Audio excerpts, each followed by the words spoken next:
Hola amigos, ¿cómo están? Bienvenidos a este nuevo programa de Politicus MR. Ahora tenemos un invitado de lujo, tocayo. Claro que sí. Institucional, una columna vertebral del Estado mexicano, desde mi punto de vista, es el INE. Y aquí, en Nicolás Romero, lo preside Francisco Javier Arana, que está aquí con nosotros. Él es vocal ejecutivo. Y ya hay varias elecciones que has organizado. Ya hay algunas. Cuéntanos, Francisco, yo quiero que te presentes primero con... Bueno, pues antes que nada, muchas gracias Alejandro, ahora sí que Alejandros, por la invitación que me hacen. Yo vengo con mucho gusto. El Instituto Nacional Electoral siempre aprovecha los espacios de difusión porque nos interesa mucho que la gente sepa qué es lo que hacemos, que los ciudadanos estén enterados cuáles son las acciones que llevamos en el INE y sobre todo lo más importante, que participen, porque la elección, todas las elecciones a lo largo de la historia reciente de nuestro país dependen completamente de los ciudadanos. Así es. Yo soy vocal ejecutivo de la 04 Junta Estatal del INE aquí en el Estado de México, con sede en Nicolás Romero, y también por ser vocal ejecutivo me toca presidir el Consejo Distrital. El Consejo Distrital es un órgano temporal que se instala durante los procesos electorales y tiene una representación ciudadana, y es donde se toman las decisiones en cuanto a la organización y desarrollo de los procesos electorales aquí en el ámbito de Nicolás Romero. Este distrito lo comprenden el municipio de Nicolás Romero y el municipio de Isidro Fabela a nivel federal.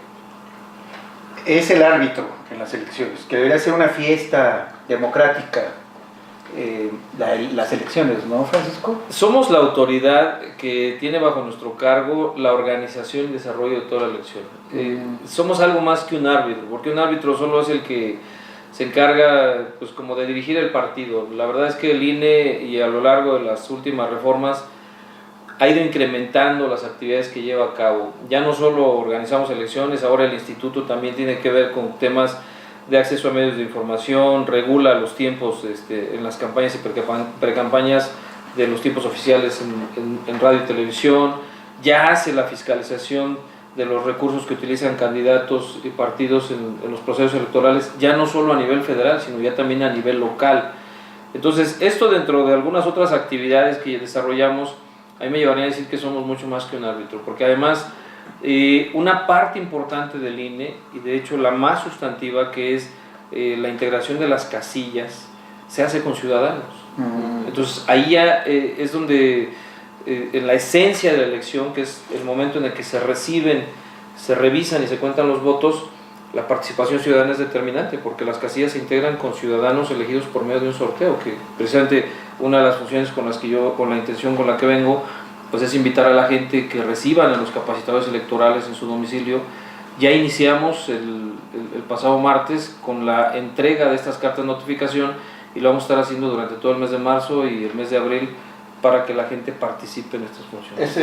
¿Es sorteo por apellidos y por fecha Se hace un doble sorteo. Aquí la finalidad es que haya una aleatoriedad en la integración de las casillas, es decir, que no haya de antemano forma de saber quiénes van a integrar las casillas, y pues de esa forma evitar pues alguna coacción hacia los funcionarios de casilla, algún medio de presión.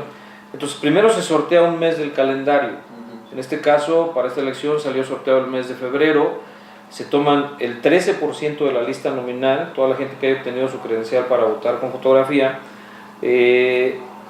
al 31 de enero participan en este sorteo. Entonces el 13% se eligen. Si son insuficientes los del mes de febrero, se toma el mes siguiente, que es el mes de marzo, hasta que se complete el 13%. Toda esta gente se les invita, y después hay un segundo sorteo en el que ya se selecciona una letra del alfabeto, y entonces se parte de los apellidos a partir de esa letra. Para este proceso, ese sorteo ya se llevó a cabo, fue la letra F. El propósito es que no haya trampa.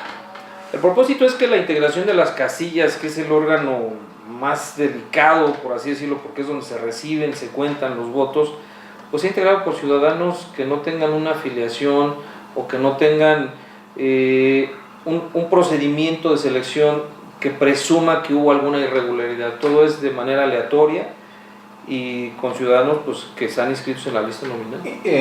¿Hay un apartado para los que pertenecemos a partidos políticos o es indistinto?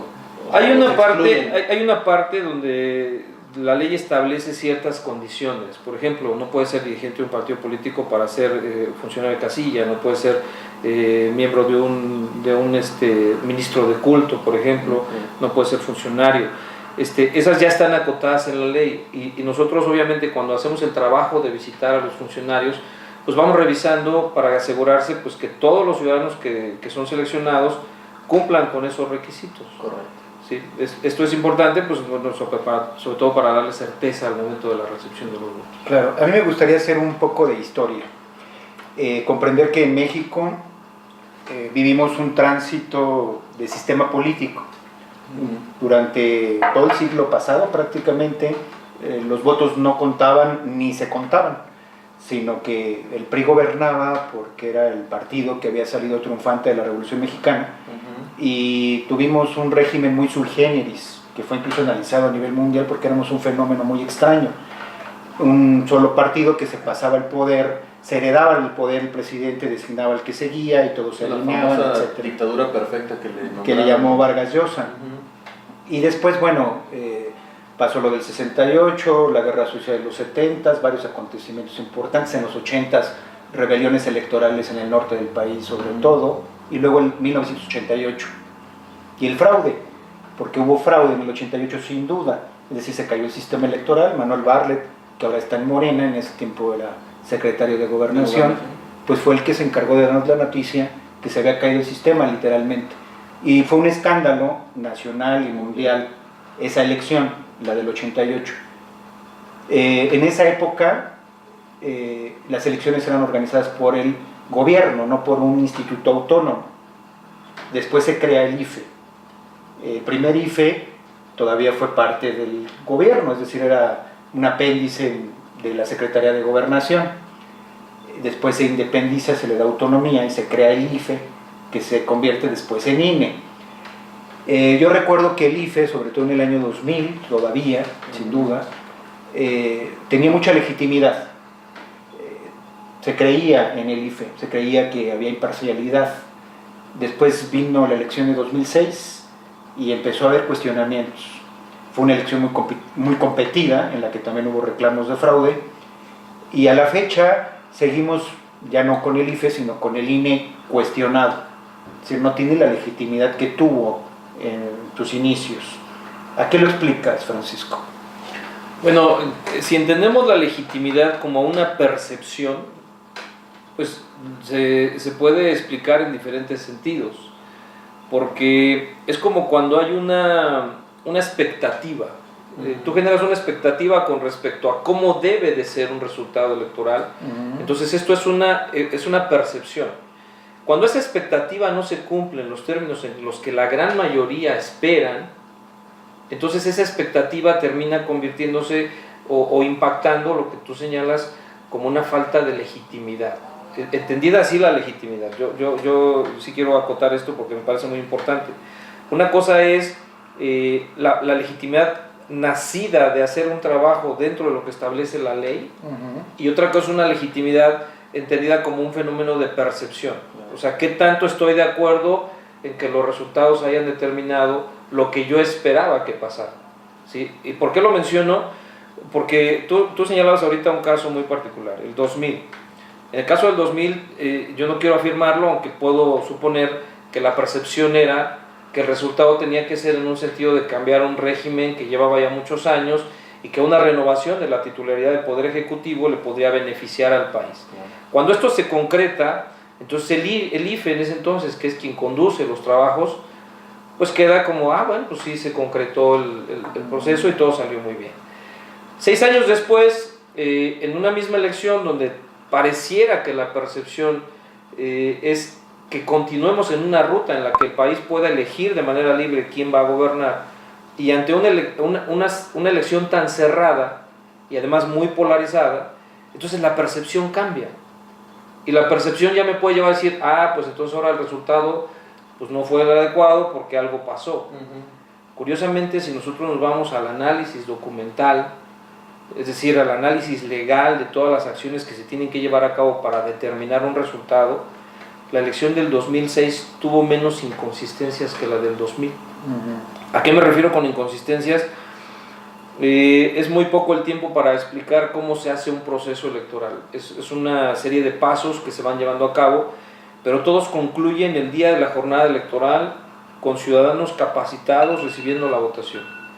Si bien es cierto, se les da una capacitación exhaustiva, se hacen simulacros, se participa con ellos, también debemos de reconocer pues, que es gente que lo hace una vez muy de vez en cuando, años pasan para que vuelva a ser funcionario del castillo. Entonces no hay un nivel de especialización muy alto, y lo digo con todo respeto, hay mucha disposición y mucha voluntad, pero a veces pues el llenado de la documentación y sobre todo los horarios y las presiones que pueden darse puede derivar en que se cometan algunas inconsistencias. ¿Sí? Pero hubo menos. Afortunadamente, sí, hubo menos. Afortunadamente hay todo un proceso posterior en el que ya nosotros como autoridad revisamos acta por acta, se revisa que todos los números cuadren, que no haya diferencias. Entonces ahí es cuando nosotros entramos a la posibilidad de corregir las inconsistencias que se pudieron haber presentado. Porque hay que decirlo como es. Si hay inconsistencias humanas. Exacto, porque nos equivocamos. El punto es que haya un proceso que garantice que esas inconsistencias no trasciendan en el resultado, es que no impacten en los resultados de la elección. Si nosotros hacemos un análisis así muy meticuloso, hubo más, digamos, errores en la elección del 2000 que en la elección del 2006. Yo creo que el problema fue en buena medida que la diferencia entre el ganador y el segundo lugar fue mínima, 0.41%, algo así. No, y aparte de eso, el margen, porque también, por lo que tengo entendido, se van registrando, se van computando regionalmente. Entonces, primero llega el centro del país, que era la zona fuerte de Andrés Manuel, por eso inicia arriba en las encuestas de salida, digámoslo de alguna manera, y poco a poco se fue reduciendo el margen.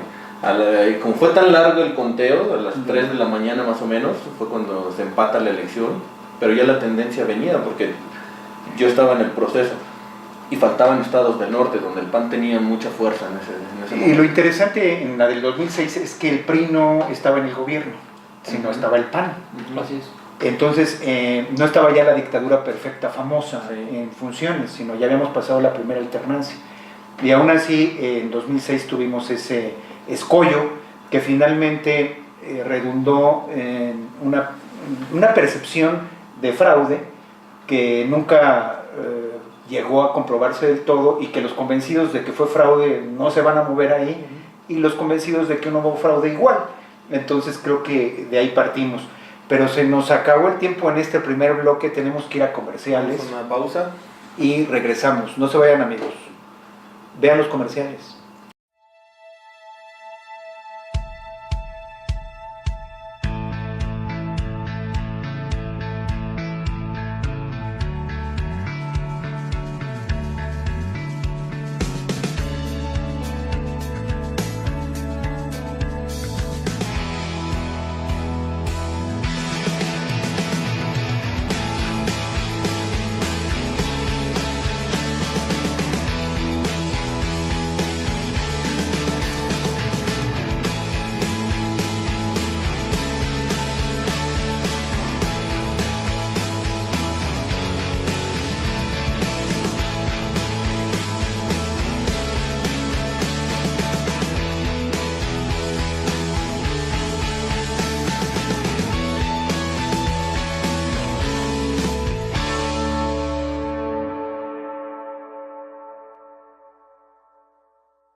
Amigos, estamos de regreso con Francisco Javier Arana, vocal ejecutivo del INE, Nicolás Romero. No el que cantaba Francisco Javier, sino él canta, pero los Yo votos. también canto. En las luchas Sí, es cierto, No, sí, ¿verdad? me gusta tocar la guitarra, por Sí, supuesto. sí, excelente, me gusta. Qué bueno, Polifacético, un día que vaya Bartolo a hacerle una a grabar canciones. Sí, con mucho gusto. Pues estamos de regreso. Nuestro tema, tocayo. Pues ver cómo fue la elección el año pasado, cómo colaboró el INE con el IEM, y que hubo como cierta complicación, que incluso fue registrado en los medios de manera exhaustiva, ese debate que hubo entre ambas instituciones, y que creo yo que redundó en cierta confusión, y pues no se sabía quién era el responsable, y eso creo yo propició que hubiera algunos delitos electorales que no se sancionaron, no se detuvieron a tiempo, como el hecho de que el transporte público, por ejemplo, Nicolás Romero lo vimos, hicieran campaña de manera corporativa en favor del PRI y eso no se detuviera ni se sancionara, ni fuera un elemento para anular la elección, por ejemplo, o no sé, como que no pasó nada, simplemente se cometen delitos electorales y no se mueve la elección ni hay consecuencias mayores. Eso fue lo que pasó el año pasado en el estado. Este año va a haber también elección local, elecciones locales de presidentes municipales, diputados locales y elección federal, diputados federales, senador y presidente de la República. A nivel federal es el INE el responsable, a nivel local y el IEM. Entonces va a haber la misma confusión del año pasado. ¿Cómo va a estar ahora, Francisco? Bueno, déjenme platicarles de manera muy breve cómo es un proceso electoral. El proceso electoral, para efectos didácticos muy sencillos, lo dividimos en 3 partes. Todas las actividades que hacen previo al desarrollo de la elección, las actividades que se llevan a cabo el día de la elección y las actividades posteriores a la elección. Todas las actividades previas incluyen la parte de la organización, es decir, lo que nosotros tenemos que hacer para asegurar que haya personas en las casillas, que haya funcionarios capacitados, que lleguen las urnas, que lleguen las mamparas, que estén las boletas, las marcadoras credenciales, la tinta indeleble, que haya todo un operativo que nos permita a nosotros distribuir esa documentación y el día de la elección recoger esa documentación. ¿Pero de todas las elecciones o nada más las de las federales? Ahora, para allá voy, Ale. Anteriormente, la ley señalaba hasta el 2014 que en cada entidad, bueno, todavía lo hay, un órgano electoral local que organiza las elecciones locales. A partir del 2014 se crea el Instituto Nacional Electoral. Entonces es una especie de combinación que lo que hace es algunas acciones que se llevaban a cabo a nivel local, ahora las hacemos nosotros a nivel nacional. Por eso hablaba yo de la preparación, porque antes cada estado organizaba su propia elección y hacíamos nosotros a la par la federal. Entonces esto pasaba aquí en el Estado de México, que llegaba la gente a votar y en una casilla o en una mesa le entregaban la documentación local, las boletas locales, y en otra casilla, en otra mesa, con personas diferentes, se les entregaba la documentación federal. A partir del 2014 se crea una reforma, bueno, se modifica la ley y se señala que va a ser una sola casilla. Una mesa única. Una mesa única. Entonces, toda la parte de integración de esa casilla, todo lo que es identificar a los ciudadanos, hacer los sorteos, capacitarlos, visitarlos, toda la parte que tiene que ver con la logística, llevar los materiales, ubicar las casillas, identificar los mejores espacios, toda esa parte le corresponde al Instituto Nacional Electoral, que es la parte sustantiva de la elección. Ahora, a los órganos locales, ellos siguen teniendo la rectoría de sus órganos en el ámbito, por ejemplo, de registrar a sus candidatos, de imprimir su propia documentación, de hacer el cómputo de los resultados y emitir la declaración de validez de esos resultados. Entonces, es una combinación que ha derivado en que, en efecto, haya una confusión con respecto a las competencias que cada uno tiene. Seguimos siendo una autoridad nacional nosotros, aunque nos encargamos de todo lo federal, es decir, bajo nuestra responsabilidad está la organización de la elección de presidente de la República, senadores y diputados federales. Y ahora también participamos de forma indirecta en las elecciones locales al ser nosotros quienes integramos las casillas y ubicamos esas casillas. No obstante, los órganos electorales locales siguen teniendo la facultad de la regulación de esos procesos en términos, por ejemplo, de propaganda electoral, de emisión de resultados. El conteo va a estar, por ejemplo, el conteo definitivo de los votos le corresponde al órgano local. De la elección de presidente municipal. De presidente municipal y de diputados locales. Eso, fíjate, Tocayo, eso a mí me preocupa porque yo no confío tanto en el IEM como en el INE. ¿Tú, Francisco? Creo que no puedes decir la verdad de lo que yo sí piensas. confío, francamente. Mira, de hecho, yo quiero compartirte que yo inicié mi carrera electoral en el Instituto Electoral del Estado de México. Es un órgano que inició en el Estado de México, su primera elección, si no mal recuerdo, fue en 1996, y había dado buenos resultados. La razón que se tomó como el principal fundamento de la reforma nacional, en el que incluso había la intención de desaparecer los órganos locales y que hubiese solo una autoridad nacional que se encargara, al final quedó en una combinación de lo que había, Fue derivada de que había voces que señalaban, yo no las comparto, de que en algunos estados no se confiaba, no eran confiables los resultados, y sobre todo porque había injerencia de los órganos locales, concretamente gobernadores presionaban a los órganos locales, pues que al estar en el estado pues no tenían la misma fortaleza que tenía una autoridad como el IFE, que es un ente federal y que está controlado desde el centro, los órganos están a nivel central, entonces eso le daba una fortaleza. Yo personalmente no estaba de acuerdo con ese diagnóstico, porque venía funcionando es que fíjate, Francisco, desde la vigilancia que ejercen los medios de comunicación, pareciera que en México solo existe una opinión pública, que es la que llamamos nacional, que es la que se genera en el Distrito Federal, bueno, la Ciudad de México ahora. En el Estado de México, propiamente hablando, apenas estamos en pañales, construyendo como podemos una opinión pública local. Es decir, no existe esa vigilancia, no tenemos como medios el poder que tienen los medios nacionales. Es decir, el cuarto poder pareciera que no existe en los estados. Entonces en los estados hay una suerte como de feudalización de la política, los gobernadores son como virreyes, como señores feudales, y entonces por eso cabe sospechar que pueden ingerir en los institutos locales.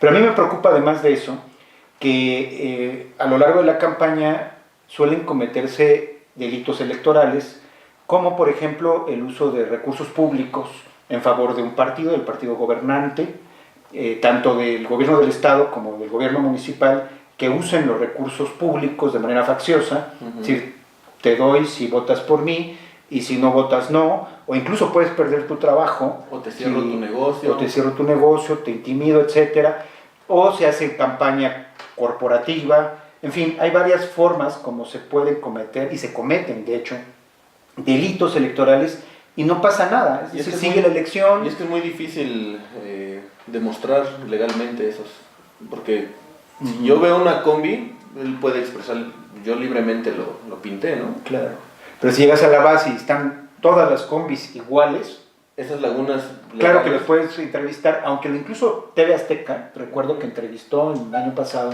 a algunos choferes de rutas de Nicolás Romero incluso, y afirmaron que estaban enojados algunos, uno que otro disidente, pero lo hacían con riesgo.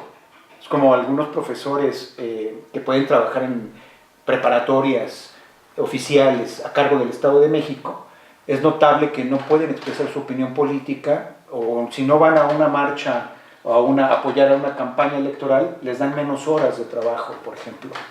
Y les he dicho, vamos a la tele a platicarlo. Pues no, porque pierdo mi chamba. Correcto. Y todo eso no es democrático, es totalmente autoritario. ¿Hay alguna inscripción ciudadana dentro del INE o del IEM, o sea, de observación?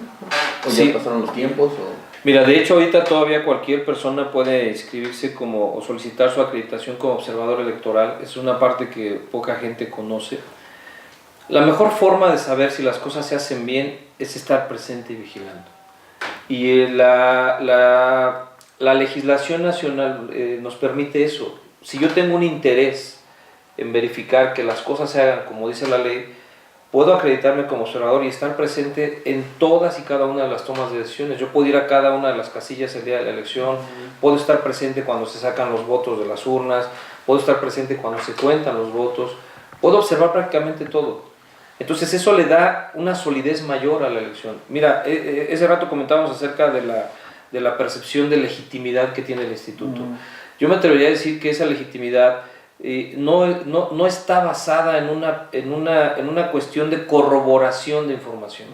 A veces nos dejamos alentar más por expresiones, como bien lo decías tú, con razón o sin razón, y formamos nuestras opiniones y nuestros criterios a partir de lo que escuchamos, pero no de lo que constatamos. Claro.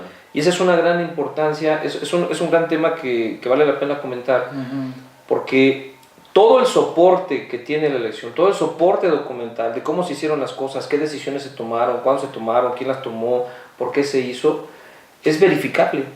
Todo absolutamente. Y de hecho, en base a esos soportes es como se emiten los resultados finales. Ahora, con respecto a lo que tú señalabas, que hay conductas que son o que pueden ser condenables porque atentan contra el proceso democrático, aquí también hay que decirlo, la única posibilidad de que las elecciones se cuiden es haciéndolo entre todos. Y como bien lo señalas, si yo estoy en contra de algo, pero no hago nada, entonces ¿qué posibilidades hay de que eso se mejore o se cambie o se inhiba? Pues ninguna, porque estoy siendo incluso cómplice de esa actitud, ¿sí? Yo sé que este tema es muy debatible, es muy controversial, pero, y además tampoco tiene la intención de sustraer a la autoridad la responsabilidad. Nosotros somos responsables de estar vigilando el adecuado desarrollo del proceso electoral, y es lo que hacemos. Aunque también hay injerencias y competencias. Por ejemplo, algo que sí hace el INE y que estamos haciendo en este proceso es fiscalizar todos los recursos. Entonces, si yo veo propaganda, el instituto ve propaganda, eso queda registrado y va a un soporte donde se fiscaliza. Entonces, al final todo eso va a determinar cuánto se pudo haber gastado cada partido candidato, y si fue más allá de lo que estaba autorizado, pues el instituto lo sancionará, ¿sí? Pero son los elementos con los que nosotros podemos contar.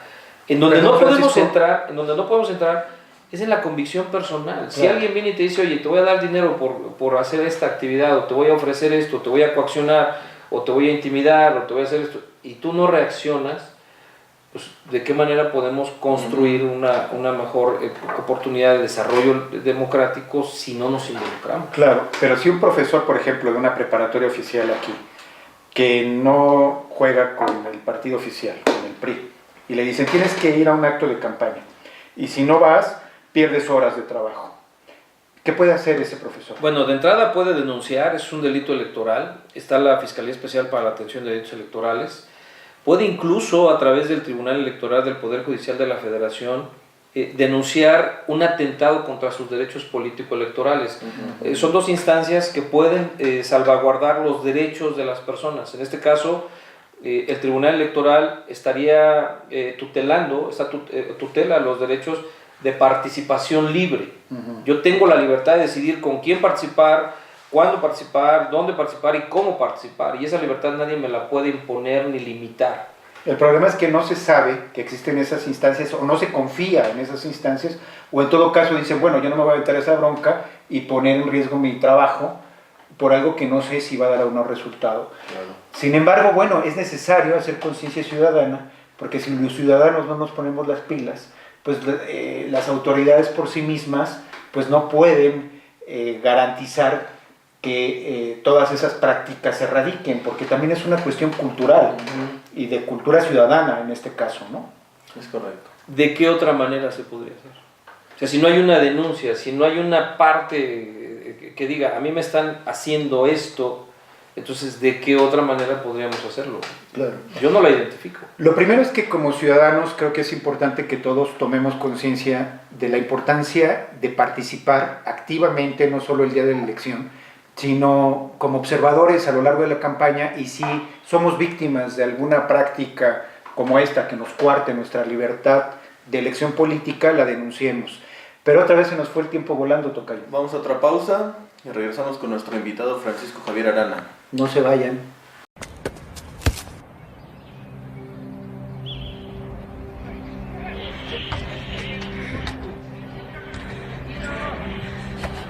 ¡Hey!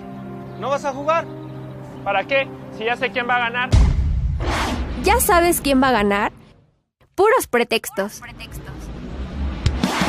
Este 1 de julio no hay pretexto.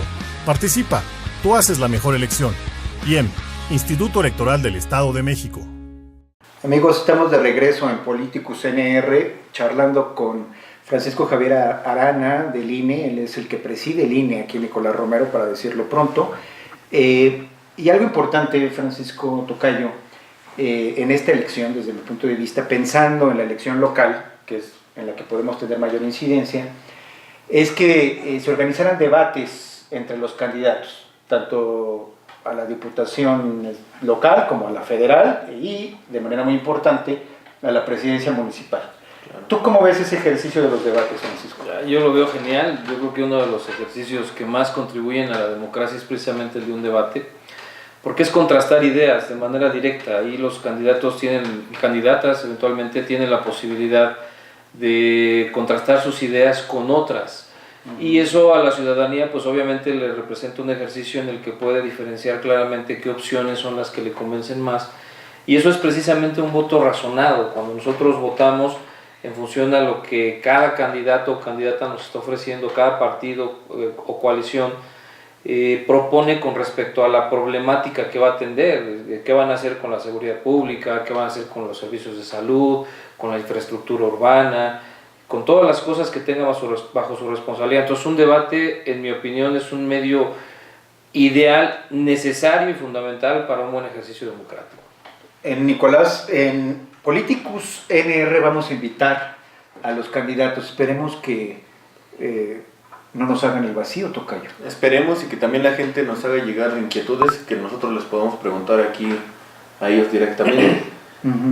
La cuestión aquí es ver, o sea, ustedes no los pueden, o sea, el INE como tal no va a obligar, no puede no obligar a los candidatos locales, ni a, o sea, más que a los presidentes de la República, comentabas hace rato, ¿no? Sí, hay por ley, el INE tiene que organizar debates y que ya están contemplados. En el caso de la presidencia de la República van a ser 3 debates, pero en el ámbito local no. De hecho, nosotros ni siquiera tenemos injerencia en el ámbito local en cuanto a organización de debates. Eso le correspondería al Instituto Electoral del Estado de México.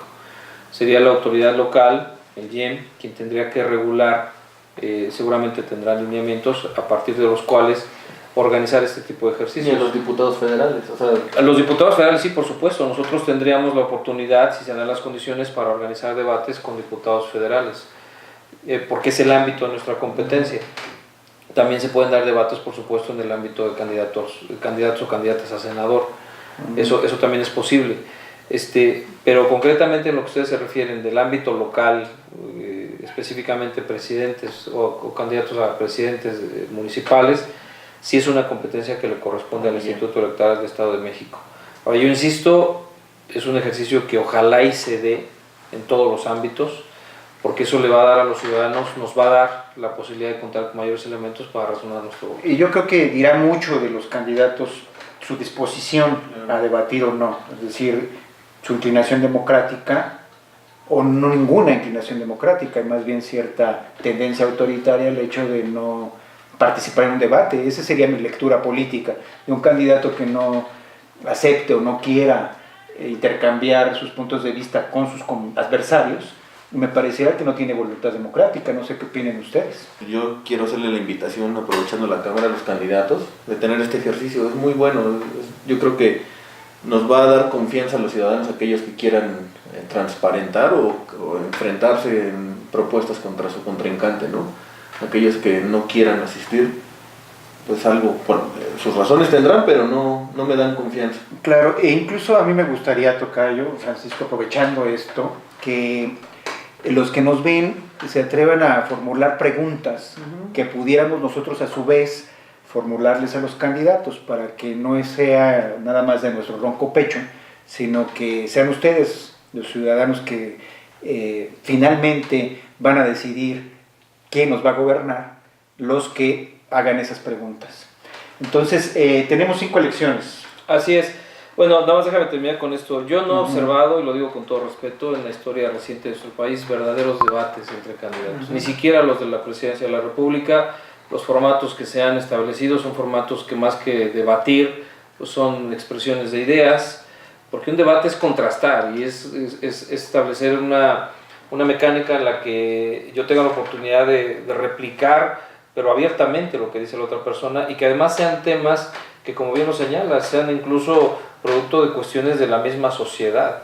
Si volteamos hacia el mundo, nos vamos a dar cuenta que en términos de debates en México, la verdad es que no hemos desarrollado ni avanzado mucho. Es más un guión de televisión, ¿no? Exacto, tal vez por estrategias políticas, por falta de voluntad, no lo sé, eso yo ya no, en esa parte yo ya no me metería.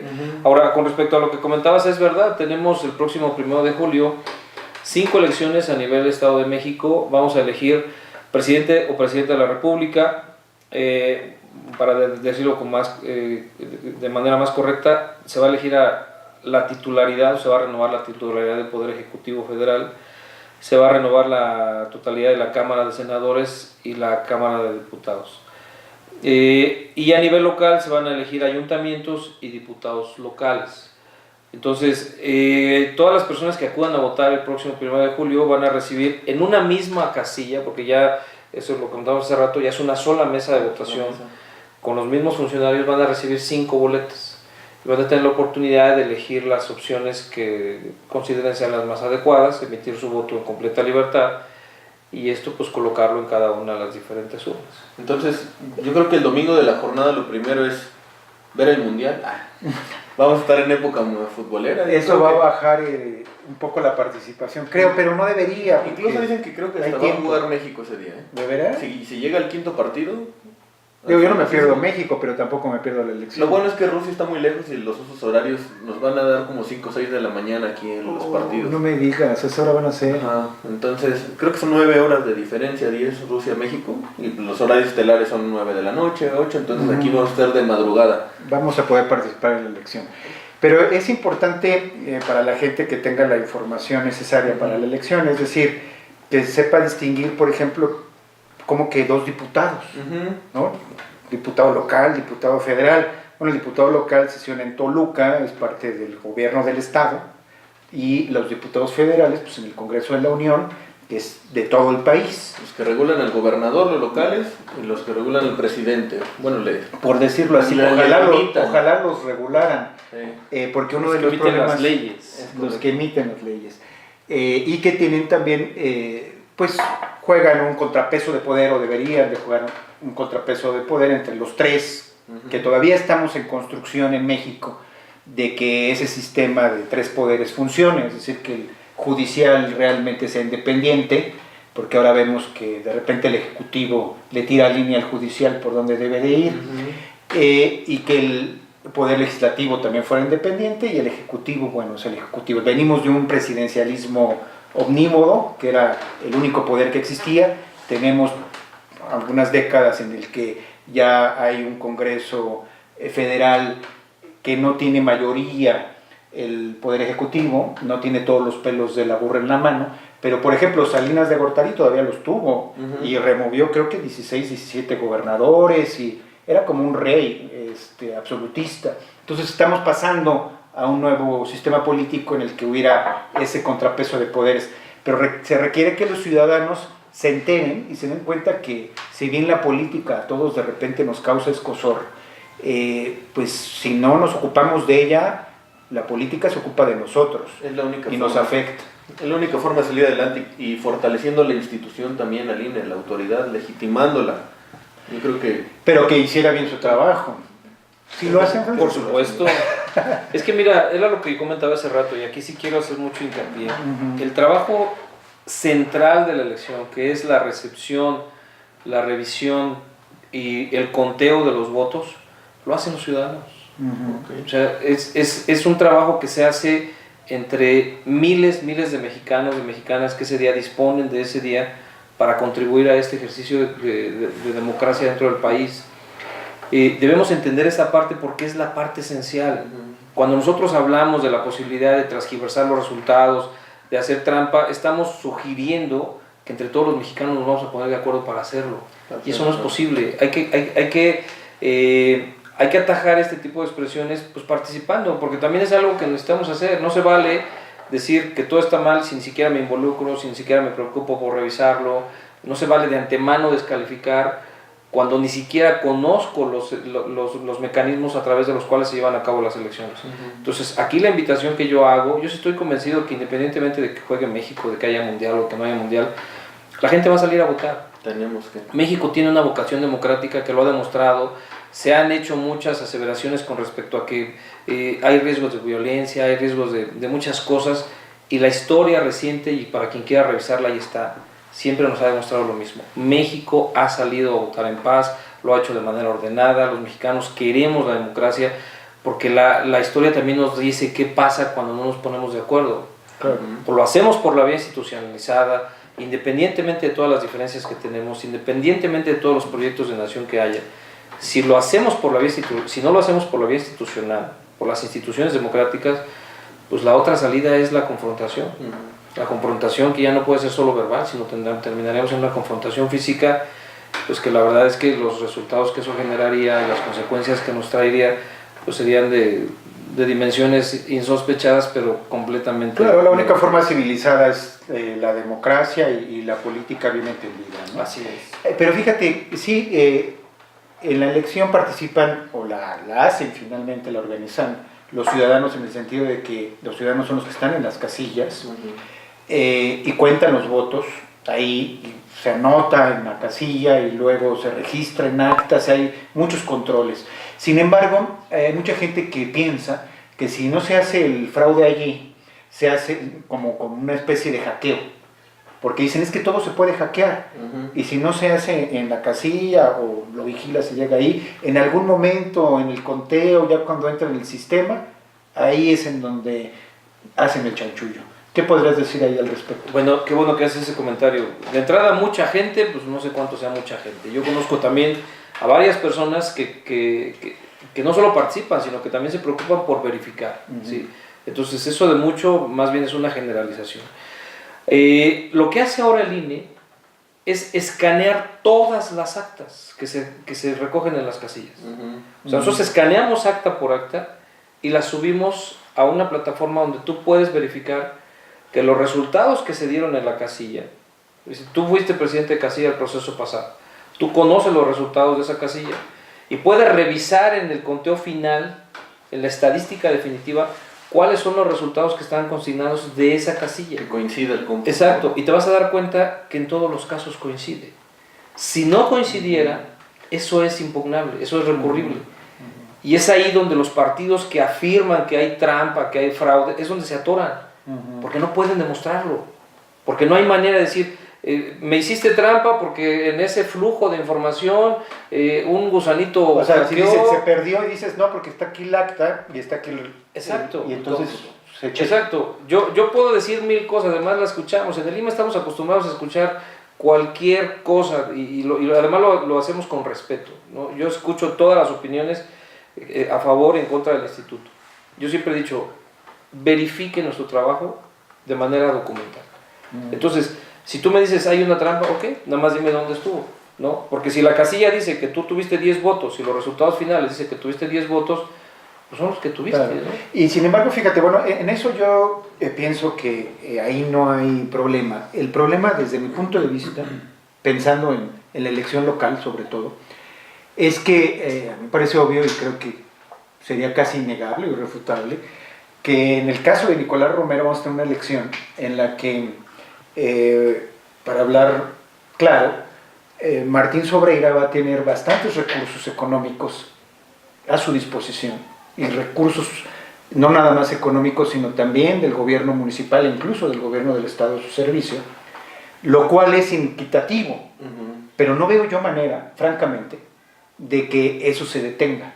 Es decir, que esa maquinaria, de alguna manera, la podamos desarmar en estos meses y que sea una elección equitativa. O sea, va a ser una elección en la que todos sabemos que va a ser una aplanadora, en el sentido de que va a ser una serie de recursos, de clientelas, de corporaciones, que todo eso es ilegal, todo eso no se debería de hacer, y no veo, insisto, cómo se pueda detener y cómo podemos tener una elección equitativa en Nicolás Romero. ¿Tú qué podrías decir, Francisco? Pues yo lo que le podría decir a la gente es cuánto vale tu tranquilidad, cuánto vale el bienestar de tu familia, cuánto valen los servicios a los que tienes derecho, cuánto valen las oportunidades de desarrollo personal, laboral, profesional, porque todo eso deriva de la política. Entonces, si tú decides entregar tu voluntad a cambio de una dádiva, a cambio de una presión, a cambio de una coacción, entonces lo que estás entregando es eso, estás entregando tu tranquilidad, tu bienestar, las políticas públicas en seguridad, en salud, en infraestructura. Eso es lo que hace falta que le digamos a las personas. Nosotros incluso hemos sacado campañas donde le decimos a la gente, no vendas tu voto, no te vendas, claro. Porque el voto no se vende, y tampoco te dejes intimidar, tampoco te dejes coaccionar, porque hay instituciones que hemos creado como mexicanos para evitar eso precisamente. ¿Qué es lo que hace falta? Pues que las usemos. Claro. Porque mira, podemos tener toda la infraestructura jurídica para que nosotros podamos defender el voto y el ejercicio libre de votar, y si no las usamos, pues entonces no sirven de nada. No sirve que nos estemos quejando que nos están haciendo tal o cual cosa si nosotros no estamos haciendo nada. Ahora, yo difiero un poco con respecto a la idea de que eso es generalizado. Confío firmemente en que la gran mayoría de los mexicanos, de las mexicanas, queremos un mejor país. Yo sí confío firmemente en que tenemos ese compromiso al margen de quien gane. Y aquí lo voy a decir con toda claridad. En el INE lo último que nos importa es quién gane. A nosotros no nos interesa quién gane la elección. No nos importa quién obtenga el resultado. Nos interesa que la gente vaya y vote, y que vote en paz, y que lo haga en tranquilidad, y que lo haga con la convicción que lo que está haciendo es contribuir a que nuestro país siga por una vía institucional. Porque somos muchos y entre todos pensamos diferente, eso está bien, eso es normal. Pero tenemos un mecanismo que nos hemos dado como mexicanos para dirimir esas diferencias, y eso es a través de las elecciones. Claro. En las elecciones es donde nosotros decimos estoy a favor de esta opción política o estoy en contra de esta opción política, y lo decimos votando. Y ese es el grueso de la población. O sea, la gran mayoría de la gente estamos convencidos de eso. Y si todos seguimos haciéndolo, independientemente de las prácticas que puedan querer sostener o desarrollar intereses políticos de partidos o de candidatos, independientemente de eso, México va a seguir avanzando. Claro. Y lo vamos a hacer de manera correcta. El punto aquí, tocayo Francisco, es que quien vende su conciencia no solo se corrompe a sí mismo, sino también contribuye a la corrupción de la sociedad, ¿no? Todos estamos ciertos de que vivimos en un país, en un municipio, en un estado inseguros. Nos da miedo salir, estamos cuidándonos. Y eso ocurre en buena medida por la descomposición política, porque no tenemos instituciones policíacas confiables, un sistema judicial confiable, etc. Porque todos sabemos, nada se mueve sin corrupción allí, pero nada de eso va a cambiar si no votamos con conciencia, si vendemos nuestro voto. Claro. La forma de cambiarlo es actuando con conciencia, ¿no? Pues lamentablemente hemos llegado al final del día de hoy. Francisco, te agradezco mucho y quisiera que en otra oportunidad nos dieras otra entrevista para hablar del tema muy importante, ya sea que vengas aquí o nos abras las puertas ahí de la oficina, porque escuché que el PREP no va a ser como tradicionalmente viene, ¿no? Creo que va a haber ahí un cambio, no va a haber datos hasta ya entrada la noche, o sea, el PREP no va a funcionar como tradicionalmente. No de inmediato. No va a haber de inmediato. Lo que salió el consejero presidente del INE fue que dijeron que hay unos cuadernillos que son los que se van a empezar a capturar, pero no va a haber datos. Y sí, lo tenemos que dejar claro para que no se preste otra vez a interpretaciones de fraudes o de... Supongo que eso es porque normalmente empiezan a fluir datos, empieza a formarse una percepción de que hay un ganador y luego se cambia, y eso fortalece la idea del fraude. Aunado que esta es la elección más grande que ha habido en la historia, ¿no? O sea, va a ser la elección más grande de la historia. Es la elección más concurrente, porque anteriormente los estados tenían calendarios diferenciados, entonces teníamos elecciones prácticamente durante todo el año en diferentes estados de la República. A raíz de las recientes reformas que se fueron dando desde el 2008, se empezó a integrar un calendario nacional único, entonces es la primera vez que va a haber 30 entidades en el país en las que va a haber elecciones concurrentes. En algunos va a haber gobernadores, ayuntamientos, diputados locales, en otros, como el caso de la Ciudad de México, son los 3, se renueva alcaldías, el Congreso local y el titular del Ejecutivo de la Ciudad de México. Aquí en el estado el cónclave, Tlacomulco, no permitió que fuera concurrente, creo yo. Sí, porque es no les convenía. Es el laboratorio, ¿no? Le llaman. Hubieran perdido. Yo creo que sí. Pero bueno, Francisco, muchas gracias por haber aceptado nuestra ustedes. invitación. Muchas gracias. Gracias a ustedes. Este espacio yo aprovecho para pedirle a la gente que participe con funcionarios de casilla. Si quieren asegurarse que las cosas se hagan bien, pues ahí es donde se empieza, en la casilla, asegurándose que se reciban los votos, que se cuenten bien, que se llenen bien las actas, porque eso es lo que necesitamos, que la gente participe. Están ahorita ya visitándolos muchos capacitadores, asistentes electorales, lo están visitando en su domicilio. A los nacidos entre febrero y marzo les va a llegar una notificación, entonces la invitación es para que se integren a este proceso electoral y de primera mano se aseguren que las cosas se hagan bien. A todos nos toca hacerlo. Bueno, pues muchas gracias por estar con nosotros. Hasta la próxima, amigos. Nos vemos.